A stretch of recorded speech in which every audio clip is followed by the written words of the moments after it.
How's it going, Alex? So, welcome to our final project. So, um, so the feature that I picked was Peter Frey's rentism. And when I think about this, is like think about the last time you bought a house, you bought a song or a movie. Um, did you actually buy it, or did you actually, pay to stream it, and it expired, and you can't use it anymore until you repay for it? But I picked this feature because um, I feel like it's the one that's trending the most, kind of. We already pay for a lot of things. Um, but this feature talks about how production or technology solves the issue with production. But instead of producing everything, and everything being free, everything's put behind a paywall or subscription. So we don't really own it. We're just paying to use them. So starting off with our first trend. So the first trend is product as a service. So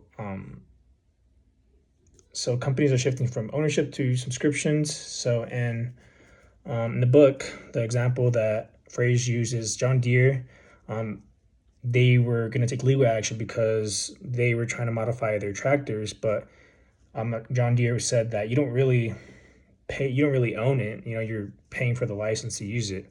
So we see that trending today. The example that I picked when I was looking for is cars. So today we have all these expensive cars that we pay for. An example is Tesla. It's worth a lot of money, but still you have to pay for subscriptions or features in the car. So that's one of the trends that's leaning towards this future. The second trend is the assetization of abundance. So Phrase describes a world where even abundant things are locked behind licenses. We already see this with digital goods in Fortnite and Roblox. By the way, all these I should probably cite my stuff before I tell you. So according to Epic Games, which is who makes Fortnite, in-game content is only licensed to users, not owned. So that's every game. Basically, we're paying for things that it should be easy to make. You don't even need a lot of labor, just some program or whatever, and we're paying for it basically. These mini transactions. So even though we buy something, we don't actually own it. The third trend is guard labor, and Phrase defines guard labor as enforcing ownership instead of producing value. So you got these security guards and stuff enforcing people not to like pirate their stuff or steal their content. Obviously, without getting paying them first. But one of the examples I found today, platforms like TikTok use AI to automatically detect and remove unlicensed content. So those are they're using AI to detect AI. So it's weird. You have all these AI videos, copywriting, and those are the ones that AI generated videos in 6 months, showing how companies are using technology to control digital property. Yeah. So the three current structures that seem to hinder that tendency. So the first structure I said was the legal structure. One of the movements that the right to repair movement. If you pay for something and it breaks, like you have the right to fix it. So new laws are basically if you buy something and you should be able to fix it yourself. That goes because companies try to lock in to paying constant updates for repairs or even taking you to court. If you were trying to fix one of their products.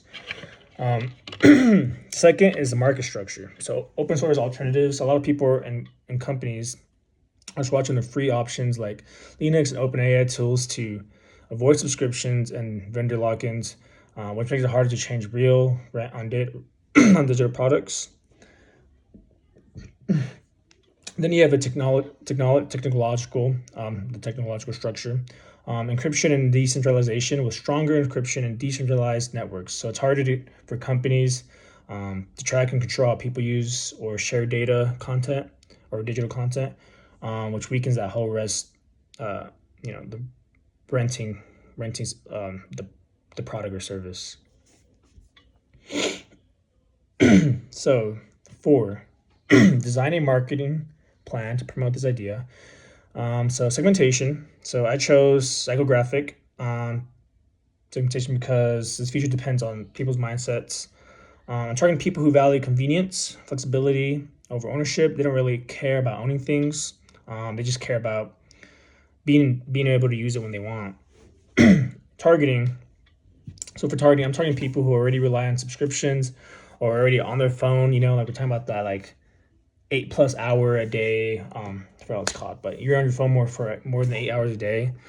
I feel like those are the people that don't really, that they're already that are shown comfortable using products, their apps and stuff, streaming services, digital platforms that they don't realize they're renting. So I'm targeting them. I feel they'll be easy. Position.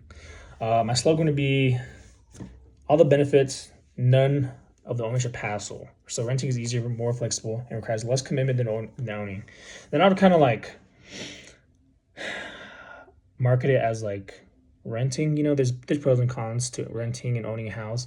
But as soon as you tell people like you don't really own your house because property taxes, like you just have to pay property taxes or they'll take your land, your freaking house, whatever. So kind of position it in that way where it doesn't seem bad, like where it's not like people are still gonna buy houses, but and people are still gonna use these apps and stuff they pay for. So so the marketing mix, my product, I said would be on a digital platform. Like it would be a digital platform, right? So something that you could use. I'll get there, but so like an app or video game, obviously is subscription based, not fully. Price. So I said a free basic version because you have to get people in the door first, and then that's when you start like showing off these attractive like features and stuff like, oh, you can do this or you can do this, showing convenience because I go to DoorDash a lot, so I value convenience. I'll probably fall for this. So but yeah, advanced features and add-ons require payment. So the place, obviously digital platforms accessible through phones, tablets, computers. I said video games, or I was gonna say like video game consoles, but I feel like with the products I said before that you're more accessible to more digital stuff. So promotion, I said I would focus on convenience, flexibility, stress at no long-term commitment, and then I'll do it through ads, online ads, commercials, social media. Oh, I'll get there. So channels. So social media, Instagram, TikTok, X, Facebook. I gotta reach the older population, the younger population. Digital ads on the social media platforms, influencer partnerships. So probably not just influencer partnerships. We'll probably get some. I mean, assuming I'm rich, probably get some politicians or something. So platforms where convenience focused users already spent their time. So identify where and how it might fail and how you might anticipate overcoming these obstacles. So I said the obvious thing is where this might fail is the consumers. Some people still might believe in ownership and don't want to keep paying for things that they should feel like they own already. You can see that nowadays. In my, I don't know if this is an example, but something like you buy a car, but that's not really an example. But so to overcome this, I would offer a low cost basic version so people can still access the product without feeling forced into it. And I would also lower prices or other flexible plans to make it more appealing. So another issue is that people might feel like they're being overcharged or taken advantage of constant payments. So instead of like adding like a tax, the reason I said this, I was like, I wanted to mention like houses, right? People still pay for houses, but I wanted to implement like a tax. It's kind of forced in there. I don't know how I could do that. Maybe if I was like, need some politicians, something they can change some policies. But yeah, I would put something like a tax. A better approach would be frame to frame payments as maintenance, upgrades, or something to added value. So instead of looking like a tax, I would make it seem more attractive. Like, oh, they're upgrades, or if you get this mate or this feature, you might be able to be access to way more stuff. So I feel like they're getting something in return rather than just paying for the access. Cool. I have my references below. I forgot to include the book, but I think it's obvious I'm mentioning 4 features. But yeah, thank you. What a great audience.